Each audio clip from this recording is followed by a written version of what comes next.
The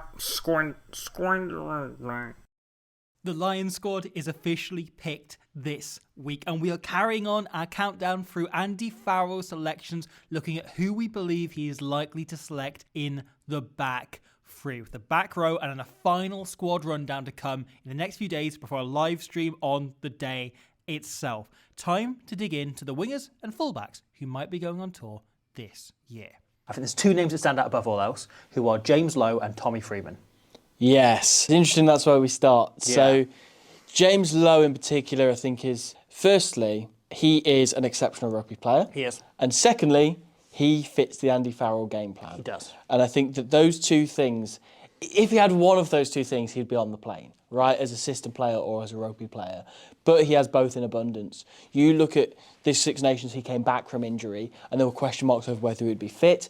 He silenced those straight away in that game against England, where he had the bullshit factor of bumping off players. You know, the try that he set up for Jameson Gibson Park was him being an outstanding individual. And then the one for Dan Sheehan, exactly the same. Exactly the same.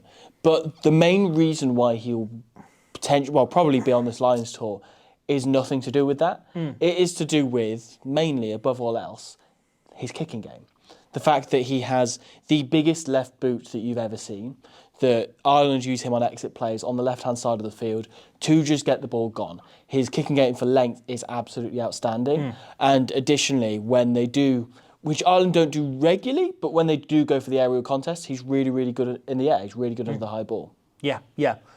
But you critically do see other teams going for those contests. Yes. And it's something we saw Australia do incredibly well over the autumn. Came into the game, wasn't in the game perhaps in the Rugby Championship.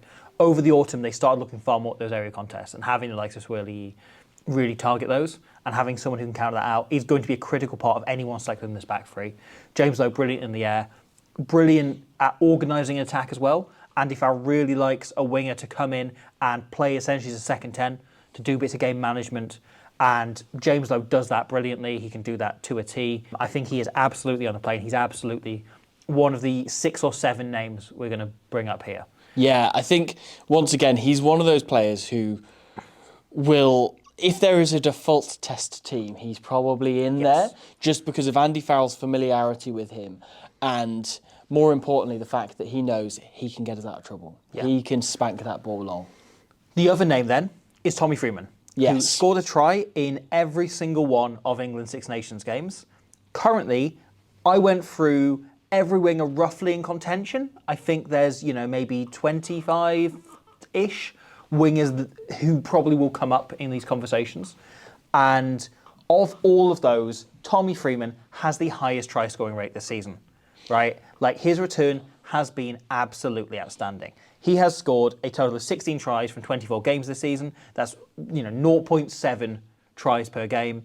And anywhere above a try every game, anywhere above 0.5 is really, really strong. Yeah. So he has been brilliant, but what that doesn't tell you is how much work he's doing beyond just putting the ball down. His game intelligence is kind of the main thing with Tommy Freeman. It is the kick chase, it's anticipating how a kick battle's going to go. Like, his kicking game itself is really, really useful. He has played a lot of rugby at fullback. He's played a lot of rugby outside centre.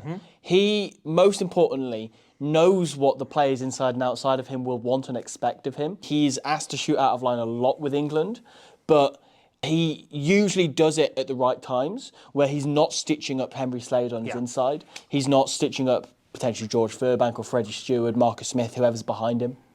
If I am Andy Farrell, the thing I'm looking at here is Tommy Freeman perhaps doesn't play the system he plays. Like, he isn't the ideal winger he'd be wanting in that system. However, you look at how different the England-Northampton systems are, defensively in particular.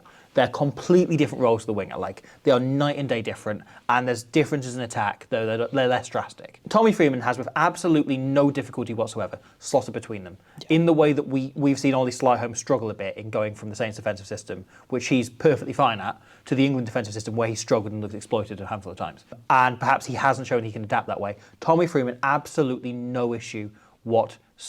Caden Murley, another name, we've seen plenty of wingers not able to adapt there. Tommy Freeman, clearly, that game intelligence, that ability to adapt his game and fit into any game plan, feels elite. It's fitting he's a Tommy, because he feels like the modern day Tommy Bowe. I think there's a big comparison there. That ability to play anywhere in the field. Again, Unbelievable aerially finisher, huge. so good in the air, just like positionally perfect, defensively so solid. I think he is one of the safest names on the plane. Yeah. So talking about another couple of names, right? We spoke about the air there. We're going to, I think, flip between wing and fullback here a little bit. Back three, because I think on Lions tours you have to be a little bit fluid. Yeah. You have to be able to play both or cover both at a stretch. And I think there's a good chance we see both Lowe and Freeman end up, one of the two ending up playing fullback. Yeah. And again, I think in order to get in the plane, you have to be good enough that you could play in another position. A fullback, who I think is a really interesting name, where you could ask 30 different people what their opinion on how good he is in the context of Lions, and they will give you a completely different answer. Where do we stand on Freddie Stewart? Oh, 3 years ago, you felt he was absolutely nailed on. 2 years ago, you were like, yeah, he's probably going. And yet now, here we are. I'm not sure he's going. Yeah. The thing that Freddie Stewart gives you is he is a weapon you can deploy more than a player you can expect to come in and play your system, right? And it's something that we've seen Steve Borthwick do unbelievably well, which is sometimes there is a game that they assume, based on the opposition and the way they want to play, will really suit Freddie Stewart. So you can drop him in and you can go, okay, deal with this, right? And we saw it against the Springboks, where he was brilliant. We've seen it so many times. We saw it against Wales a couple of times, where if a team is going to kick contestable, you throw him in, and he is possibly the best player in the world on the high ball. Yeah, that's it. He misses a couple of tackles at the back, sure. Fair enough. Hold our hands up. That is a weak part of his game. However, you look at two big strengths to his game. One of them, his ball carrying, is outstanding. When he catches the ball at the back, he always makes yards. He always moves forward. Smashing it up. Yeah. Like an old school number 8 of like 10 plus years ago, like your Louis Pickamoles and so on, the players that you would deploy in the backfield, even Billy Vunipolas, so they could get a run up, right? He came through an era where that was like just taking off. That was it. And so they went, well, why don't we just blend that into a fullback? And the other thing that you alluded to there is that the ball, the rugby ball, is laser targeted to him when it's being kicked. That he is unbelievable, not only at catching the high ball when it's there, but it's moving into a position where he can. Yeah. It's swapping with people in the backfield. That it often happens where people play against England and the complaint happens of why we're kicking to Stewart all the time. The answer is they're trying to kick to somebody else. Yeah. But Stewart is so quick off the ball that he always moves into the position where he will take that high ball himself. Yeah. If you ever go and watch the Tigers, I recommend just watching Freddie Stewart at the back, and the amount of ground he covers is beyond any other fullback. Yeah. The way he's getting into position to take every single high ball himself. Now, I completely agree with your assessment. A couple of years ago, Freddie Stewart you're looking at as nailed on. He would do a great job on a Lions tour. Still today, I think he would do a really, really good job.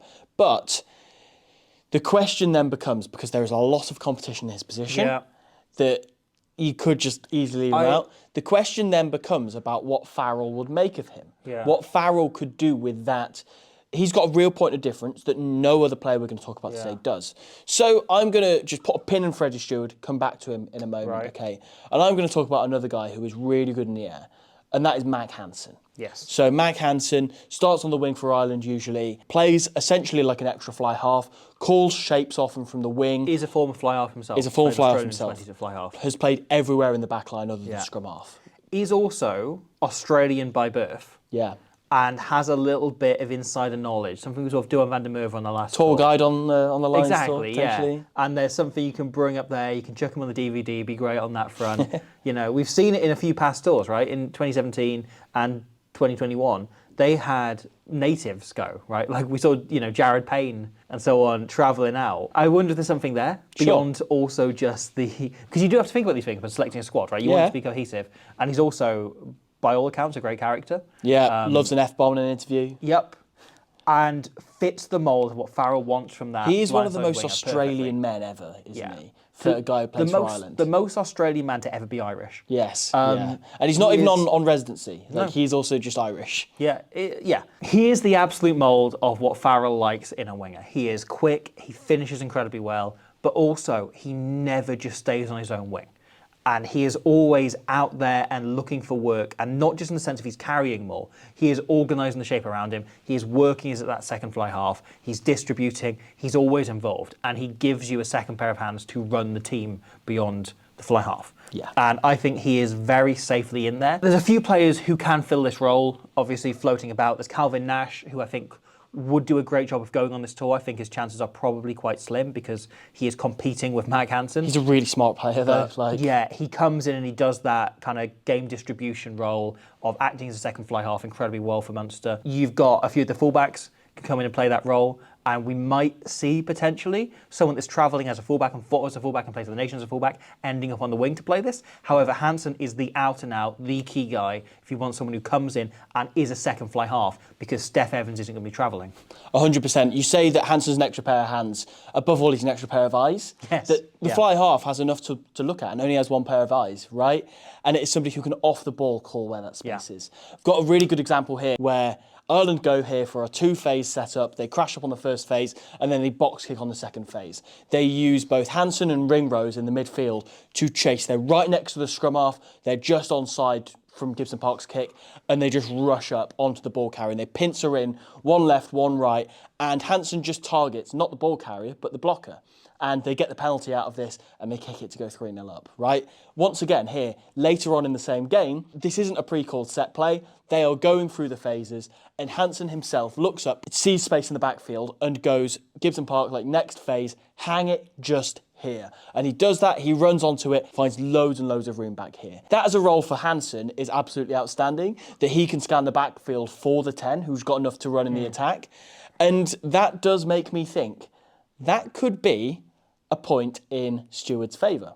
That if that is something that Andy Farrell likes out of his back three players, is calling space into the backfield, leaping in the air and winning aerial contests when the opposition least expect it, that is something they could utilise Freddie Stewart for if he does go on tour. The question about Stewart, though, is he is a luxury. He is a player you'd be deploying if you want to pull a certain game plan out at a certain time. Yeah. I don't think that's Andy Farrell's style. I think you look at Ireland, and there have been points over the last few years when the criticism has been, could you be deploying a plan B? And their plan B is, let's do plan A at a different speed and a slightly different style. And that hasn't always worked. There's been kick to get into a position where you can do plan A. Yeah, exactly, yeah. There's been points in which, perhaps against the All Blacks and the Springboks, where that hasn't quite gone swimmingly. So I wonder whether we will see him look to change the game plan by bringing in a Stewart. I would kind of count against him because I feel like he is a luxury, right? If you're taking 50 players, he goes. Because you go, okay, we can just pop him in here. But is he going to take one of those slots away from another fullback? Because I think we have a few contenders. And we talk about players who can come in and play 10. One guy I really want to bring up is George Furbank. Channel hero, Lieutenant Furbank, an icon. All the fur heads out there are all praying for May 8th. Furbies. We get our boy in. He has been outstanding for the last few years. That is one, the opposite of Stewart. 2 years ago, who would have thought that is a real contender for the Lions, George Furbank. But he has just been brilliant. Yeah. Again, you talked about there was that era when bigger fullbacks were in vogue, right? And Furbank came through at the tail end of that, and he didn't look like he was fitting the mould of what people wanted. And then the brilliant thing he did, just as he was starting to get into the England contention and get back into the team, he put on some weight in the off-season the other year, and it completely changed him as a player. Suddenly, we saw him with that extra bit of muscle smashing it up from the back, and it added the dimension. Now he was breaking tackles. Now he was able to kind of propel himself into people. And you took the stuff he was already doing incredibly well, which was the distribution, which was him acting as a second fly half, which was him coming in and kicking very well, and also his ability to beat a man just one-on-one. And you throw in an extra bit of power, and it completely changed the prospect there. And he became, next to Blair Kinghorn, who we'll get onto, one of the most complete and dangerous fullbacks available. I just think he came back from injury, he scored a try immediately after coming on against Cast, and obviously he hasn't had a great amount of game time. There won't be a chance for him to have more than, 150 minutes probably of game time this year. Obviously he's missed the Six Nations before the squad is named, and that will probably count against him majorly when there's so few back free spots available, with Marcus Smith likely covering the fullback position. But I wonder whether you just have to take him. Yeah, I think he was kind of the inspiration for them moving Smith to fullback, was them realising we play better with two playmakers here. You look at, so George Furbank's last 7 games for England have scored 34 tries, which is pretty outstanding. No, altogether. But you're right, it is the distribution that he adds to that team which has made such a difference for them. England just seem to go up a gear or two when Fullback is playing, especially in attack. And his kicking game also opens up a little bit from the back as well. Yeah. He's that typical kind of triple threat back three player who you've always just got to keep your eyes on. Yeah, absolutely. I will move on to the other fullback, though, I think is very much up there, is Blair Kinghorn. Yes. Who was a very, very good player a couple of years ago and then signed for Toulouse. And the ability to go and play with the best players in the world in a team that is competing for and winning championships consistently has seen him kick on massively. The player that turned up to play in the last Champions Cup final was a completely different player to the guy he was a year earlier. Yeah. It's that added stability and that added kind of exuberance. Blair Kinghorn going to lose feels a little bit like someone that's on a TV show going and becoming a movie star. You know, like he's gone up a gear. Yeah. And it's so exciting. He's Chris Pratt in 2013, Blair Kinghorn at the minute. And I feel like he has gone from being someone who, if he went on a Lions tour, would do a good job in the midweek games, to suddenly the leading contender for the Test 15 jersey. He's definitely up there, isn't he? He has it all. He can play 10, he can play on the wing, he can play 13 at a push as well. Probably 12, he'd do a job. Yeah. Kicks goals, which is another useful weapon to have. Long in the range, arsenal. specifically. Long range kicker, huge boot on him. Can also come in and play 10 as well, as he's capped at 10, you know, quite a few times by Scotland. Allows you to use him as that extra playmaking option. I think he is absolutely nailed on. Yeah, and also I think he's put on a couple of kgs as well, which helps with his ball carrying, and he's not lost a yard of pace. He's a big, rangy lad. That's it. Again, useful under the high ball. Really good on the counter-attack. And that offloading game, he's one of these players that you often see just carrying a ball in one hand and just waving it around, and he can go for the offload and so on. He's been hanging out with Tomas Ramos, which obviously makes any player about 10% more insane. Yes. But yeah, he's been super, super exciting the last couple of years. And he's got to be expecting to be on the plane at this point. Hugo Keenan as well, though, is the other fullback, right? It feels like the 15 jersey is very much between Kinghorn and I Keenan. don't think you can say it belongs to either of them yet. But I think Fullback is a wild card in the conversation. 100%. Hugo Keenan is one of the most sensible and solid players. Yeah. He is just a lad from Dublin, and yet when you see him play rugby, it's simply incredible. The amount of ground he covers. We talked earlier about like movement off the ball. He's one of the most incredible players at this. When someone breaks the line, the amount of time he has at the back there, it's superhuman. I don't know how he does it. He's so reliable. The 2013 tour, the last time they went to Australia, right? Who was player of the series? Lee Halfpenny. It was Lee Halfpenny, for the way he covered that ground. The way Australia tried to play a kicking game and they couldn't because he covered so much ground. Hugo Keenan's the modern day equivalent of that. He gets across. Balls almost never bounce when he's in the backfield. The only player I've ever seen show him up like that is Antoine Dupont. Like, he is that level of good at covering the ground, at doing the basics of the fullback position. He just anticipates kicks incredibly well. He covers it, and then he's one of the best in the world on the high ball. Yeah, that's it. You have to expect that Australia will go after the lines back three a little bit, using in that old way that they used to use pre-homophobe Israel Folau, where they send a high kick up and they specifically target Joseph Su'a Ali'i to get under those kicks and target people that he is taller than and he can jump higher than. But Hugo Keenan and Blair Kinghorn both have that weapon in their arsenal that they're really, really good in the air. And again, they're so composed at the back. Keenan's a little bit shorter than Kinghorn, which I think counts slightly against him, especially if that is the sort of game Australia are going to play. But it's an interesting one because he covers the most ground.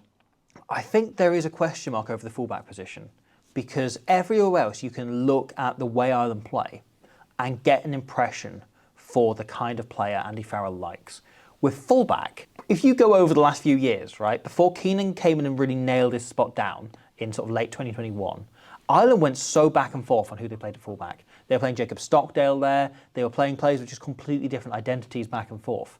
Jacob Stockdale is another player, incidentally, who I think has picked up some form for Ulster. Yeah. And I don't expect to be on the plane, but a rogue shout. But I don't think we've got a nailed-on idea of what Andy Farrell likes in a fullback. Yeah. I think Hugo Keenan came in, was outstanding for Leinster, and he went, oh, he's clearly the best fullback available, so we'll make him our fullback. Sure. I don't know if that is the mould he wants in the fullback and whether he'll look at something else. Or whether it's the default a little bit. Yeah. Whether he'll look at more of a Kinghorn type, more of a Furbank type, or if there's someone else out there, like perhaps he wants to go all out on counter-attack and party, and he picks Blair Murray. That is it. That is the other one, because he offers something completely different to everybody else we've just mentioned. He is everything we just said about Hugo Keenan. Flip it. Yeah, completely reverse it, right? On its head. Imagine if instead of covering the ground and being positionally solid and good under the high ball, he was just a party.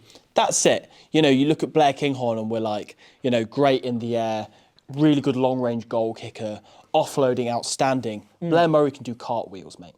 That's what he brings to the party. Blair Murray, very interesting shout. I'll be honest, if he went on the Lions tour, I would find that funny. Yeah. I would find that hilarious, because it's one of those interesting things. I remember after Wales played England in the Six Nations, going to the rugby club on Tuesday, and everyone going, oh no, but your fullback's really, really good. Like, the Welsh fullback's really good. He's going to go on the Lions tour.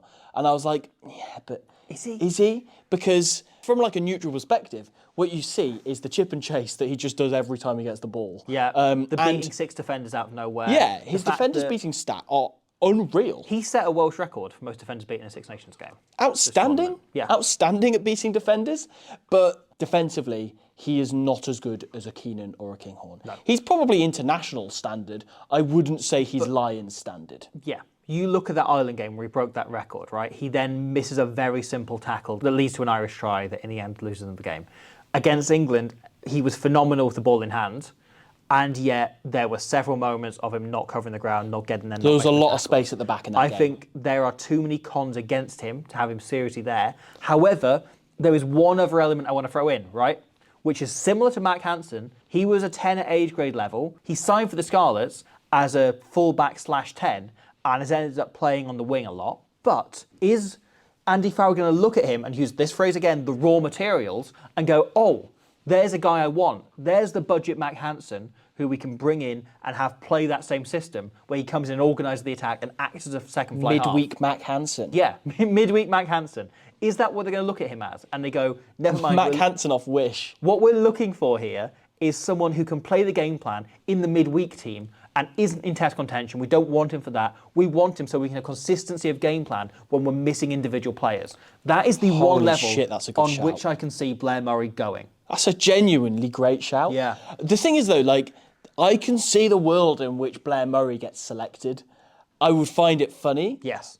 If I was picking this team, I wouldn't be considering over most of the guys we've suggested. Completely agreed. Completely agreed. But that rationale is entirely fair and puts him higher up in the conversation than he probably should be on necessarily merit. As much as he's a great player and I love him, I wonder how serious a shout he is. I think Josh Adams has a long shot.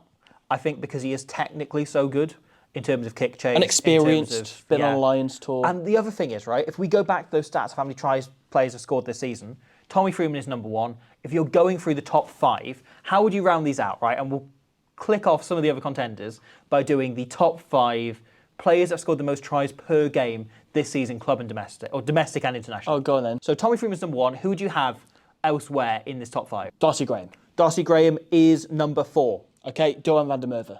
Duan van der Merwe is just outside this. Okay. Duan van der Merwe, 10 tries in 19 games. Darcy Graham, 12 and 21. Is Blair Murray on there? Blair Murray is not quite on there, but he's got a solid, he's averaging a try every other game. He's scored in every game for the Scarlets since he came back. Ollie Slightholme. Ollie Slightholme is second. Okay. So I think we should talk about this. Interesting that the top 2 are both at Northampton. Kind of shows you how many tries they're scoring. However, Ollie Slightholme is an interesting case. We got into this a bit on the video we did on Squid Rugby 2. We had a disagreement on Yes. Ollie Slightholme. I don't think Ollie Slightholme should be in this conversation. I think he is a brilliant try scorer, brilliant with the ball in hand, has a bit of the bullshit factor, but similar to what we were saying about Blair Murray, positionally and defensively very suspect and gets caught missing tackles an awful lot. We saw, the Australia game last autumn was him making a poor defensive read, led to Australia getting on the outside. A lot of people blame Marcus Smith for missing the last tackle, but it shouldn't have got there in the first place. It shouldn't have got there in the first place. It was Slightholme made a bad read. Against Japan, he let in 2 tries. We have seen him repeat it. Then against Scotland, he was hauled off just after half time because he was having a really poor game on the high ball, and he's been really, really targeted in that front. And I think all of those count against him more than what he can do with the ball counts for him. I still have him in an England squad, but I wouldn't take him on the Lions. Interesting. So a lot of those criticisms are quite similar to what another name we will talk about, Doan van der Merwe, had put against him 4 years ago. Yeah. They then took him on tour and they sorted out his aerial game. Now I think he's a really good aerial winger. The question is is Ollie Slightholme that level of coachable? Andy Farrell will need intel probably from his own coaches, from people who've worked with him at Northampton, people who've worked with him at England, people who know him really well. B, is it in Andy Farrell's best interest when he has other players that he could take instead, who are already better at those things, who aren't as good at finishing tries, which is what Ollie Slightholme is bordering on world class This at. decision isn't only being made by Andy Farrell, right? No. Richard Wigglesworth is there in that room making that decision, putting this case forward, or the opposite. Or he's going, we had to hold him off again half-time against Scotland. Yeah, and chances are, because Wigglesworth is in charge of the kicking tactics for England, he was likely the guy who hauled him off against Scotland. Yeah. And it's entirely possible that since then, that he will bring that up and go, since then, we've seen such an improvement in him. He is worth bringing, he's worth gambling on. We will turn him into a Test Lions standard player. I don't think we can necessarily have him out of the conversation. However, I do think if you want somebody who is there to finish tries and to be the unexpected, we have to talk about Darcy Graham. Yes. Because as far as a magic player, to use that again, goes, Darcy Graham's as good as you can get. Yeah. He is a proper finisher, and he's one of those players who can genuinely make something from nothing. And even more importantly than that, he is really, really good in the breakdown. Yeah. And that is something that will really count for him. So I mentioned this. Darcy Graham is the most effective breakdown operator in the Six Nations this year. He entered 19 breakdowns. He was effective on 100% of them, right? Like, he cleared out his man every time he went into a breakdown. And you wouldn't think it of him, but as a tiny weapon to have in the team, it's very, very useful. Throw in the fact that he is magic and full of bullshit. You look at the countless tries he scored in the autumn in particular, and the way that he can, if given a sniff, open things up and just finish. Yeah. He's already up there as, Scotland's top try scorer of all time, despite being significantly younger than Duan van der Merwe and fewer caps. His try scoring record is very, very strong. I said, despite playing for an Edinburgh team which has been misfiring this season, he is up there with the likes of Slightholme and Freeman for tries scored this season. So has been outstanding. The highest percentage of dominant tackles by any winger in the Six Nations was Josh Adams this year. Yes. And second place was Darcy Graham. The way that he throws that weight about is just exceptional. And you look at, for instance, that try he scored against Fiji last year in the autumn, where he dropped the ball onto his toe as he was about to go into touch, and he literally clipped his toe by it's one of those where if he trimmed his toenails that morning, then that's a knock on, and he ran it in from there. But once again, that is him having to start, then stop, then go again. That acceleration would be such an asset to the Lions. Yeah. So he's very much up there. The question mark is, does Andy Farrell take him seriously? Yes, that is the thing, because we said this about Finn Russell before. Yeah. And I do wonder if that Does is he the go, case. he's a jolly, fun-time Barbarians player, but I want a serious Test match winner? And that isn't to say Darcy Graham can't be that or hasn't been that, but is that the perception? Andy that Farrell goes doesn't around know it? that he can be that, Yeah. is the thing. Yeah, I think that's an entirely valid thing to say, because at least Duan's been on a Lions tour before. As much as I think he's worth gambling on, and the worst case scenario, he lights up the midweek team. Tom Roebuck is averaging 0.7 tries per game, is on a ridiculous run of form, 14 tries in 19 games. I cannot speak highly enough of this dude. He's incredible. From what I mentioned earlier about Hansen and Stewart, all of that applies to Tom Roebuck. He is one of the best aerial wingers in the sport at the moment. Yeah. Sale Sharks play a very kick-heavy game that, with Rob Dupree playing 10 for them, has a huge George Ford. And George Ford, huge boots on him, as well as Gus Waugh at 9 alongside Rafi Quirk. They box kick second most of any team in Europe. They kick the ball a lot, and he is superb. He's such a key part of this. He is the best winger they could possibly hope for, especially because they mainly have right-footed kickers. They kick on the right-hand side, and he always rises above his man. And he got his chance against Wales, and it couldn't have gone better for him. That he was constantly stealing balls out the skies. He was opposite Joe Roberts on the wing, who had a torrid time against him. He'd never played a professional game on the wing before. Yeah, and he scored a try or two off the back of it, off as well being positionally really solid. He's a big unit as well. That Andy Farrell likes wingers who can either play the ball or can really carry in midfield and be really abrasive and physical and play as an extra forward. If he's looking to have Dan Sheehan in that winger role, he likes to have a winger or a centre even, who is capable of punching up and playing in the 1-3-1 and taking the spot of a forward. And it makes you wonder, Could Roebuck be that guy? I think if Tom Roebuck was more capable of playing 13, he'd be really high up here. Yeah. I think he ticks a few of the boxes of things Farrell likes. And if he ticked literally one more of them, which is a bit more versatile, he can play fullback, and he's a perfectly decent fullback. He needs one more box to kind of move himself up a bit. Yeah. I think he's probably just outside the reckoning. I know what you mean. But it's interesting because is he a better international level player than Darcy Graham? Not yet. no. Would Andy Farrell potentially take him a bit more seriously than Darcy Graham? I can see Probably. it. I can see it. I'm not saying likely, but I can see it. Yeah. The other English winger who we have to talk about, Emmanuel Faye-Waboso, unfortunately has an injury. Looks like he's not going to be back in time. But it is a possibility. Yeah. Again, it's one of those of, does he have enough money in the bank that he's willing to take the gamble and go, he might miss the first few games, but he's worth having on tour? I think if he'd had one game for Exeter by the time the squad was named, he'd have enough to get there. As it is, it looks like he's going to miss the entire domestic season. I don't think he ends up going. Yeah, I agree with you. There's a few other names to quickly run through, right? Tom Rogers had a decent Six Nations for Wales, had one really good game against the Springboks last year. I don't think he's there or thereabouts. Unfortunately not. Noah's had a fairly decent, kind of try-scoring return, but I'm not looking at him as a contender. I don't think so. The two Kyles, Stain and Rowe, both from Scotland. Kyle Stain, very similar to what you're saying about Tom Roebuck. Very good under the high ball, positionally excellent, a leadership option as well, captain's Glasgow. Can play in the centres. Yeah, has had his injury problems this year. I think he has an outside shot. I really like Kyle Stain. He's defensively class as well. He's really good in the air, really good kicking game. Who I think if he'd had a chance to put himself in the shop window in the Six Nations, could have got in there. I think that injury came at a really bad time for him, probably. I don't think he has the head start. Yeah. That an injury kind of negates, Where I really like Kyle Stain as an option. But Kyle Rowe is the exact opposite. Kyle Rowe probably wasn't in the conversation beforehand, got a chance during the Six Nations thanks to a few injuries, and put his name in the hat in a way I don't think anyone anticipated. Had a really good game against England, has a little bit of magic about him, is an outsider massively. I really like him as a player. I think, once again, counter-attacking in particular, and also distribution, really, really underrated player. So I really like Kyle Rowe as an option. I don't think Farrell will take him. The other guys I want to bring up then, Elliot Daly. Yes. Repeated Lion, has played in the last 4 tours, played against them in 2013, then for them in 2017 and 21. Of course. Does he either end up signing for the Western Force and playing against them, or do you think that versatility and that experience and what he brought off the bench, particularly to England, could sneak him in? That's a great question, because 2 tours in a row, I mean, in 2017 he was pretty nailed on. 2021, his versatility really helped him, because he can play 11, 12, 13, 14 and 15. If you've got a man in the bin, he can probably do a job at 10 as well. Yeah. Huge left boot, another guy who can kick long-range goals as well. He has a lot of boxes ticked that make him very selectable on Lions tours, and he's got 2 tours out of it. On both of them, he played well enough that he got into the test team. You look at the 2017 one, he was originally selected to go into the midweek team. Him and Liam Williams both played so well that Gatland then just went, I can't resist this guy. Yeah. He is so good.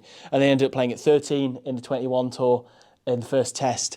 And yeah, the guy is so impressive, and I think a lot of people saw him named in the squad for England in the Six Nations and thought, is he still going? He's still here. And We're he still was doing this. Brilliant. Yeah. The big question is, this ties into the last video we did in the centres. I think there is a bit of a shootout between him and Jamie Osborne for the guy who covers every position in the back line. I don't think you can justify taking them both. No, you can't. However, the thing about Elliot Daly is there are very few players who can do. We talked about how much James Lowe fits that game plan. There are very few people who can play on that left wing, great under the high ball, can come in and organise an attack and operate in that way and have a massive boot on them. Yeah. And Daly has all of those attributes. And also, James Lowe's continued selection for Ireland shows that Andy Farrell isn't that fussed about one of his wingers being slow. So therefore, the biggest negative of Elliot Daly is also completely struck aside. It's not that bad, which is that he's kind of lost his pace.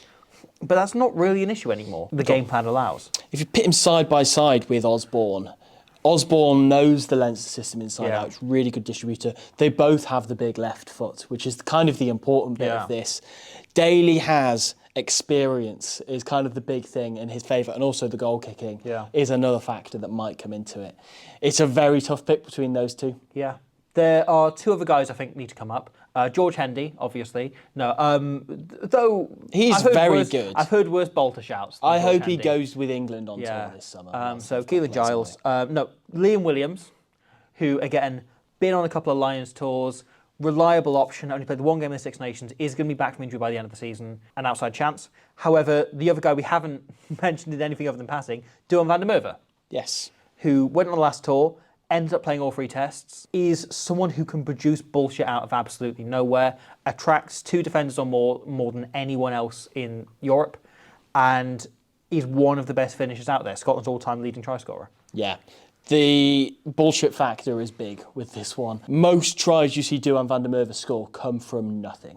Or him just holding his width in a position, like a good position and finishing a try from Finn Russell doing something crazy. But him playing in the back line of players that we've potentially suggested is a really tasty prospect. Yeah. And there were a lot of defensive glitches that he used to have that he's ironed out of his game.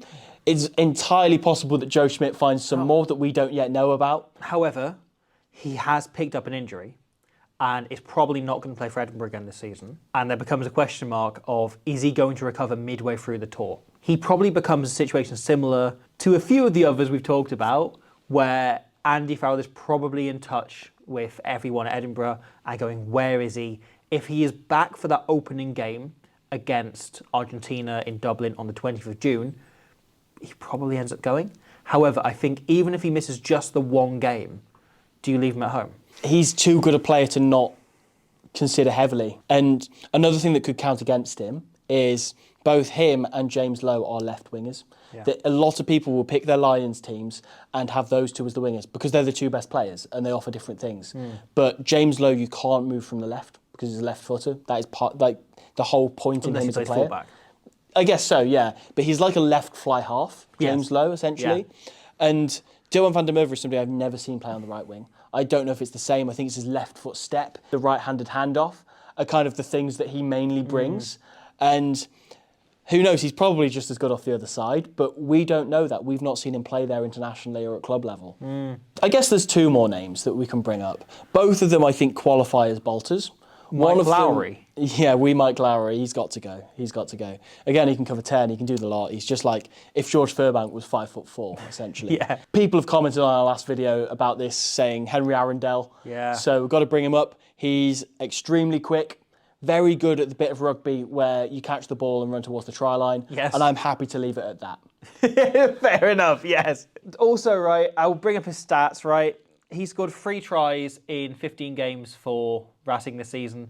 He hasn't been playing in the first team. People are bringing him up on reputation, and that reputation, as you say, is still flawed in a lot of areas of the game. Yeah. And I don't think you can realistically take him. I agree. The other bolter is Jack Noel, who is playing at La Rochelle. Yeah.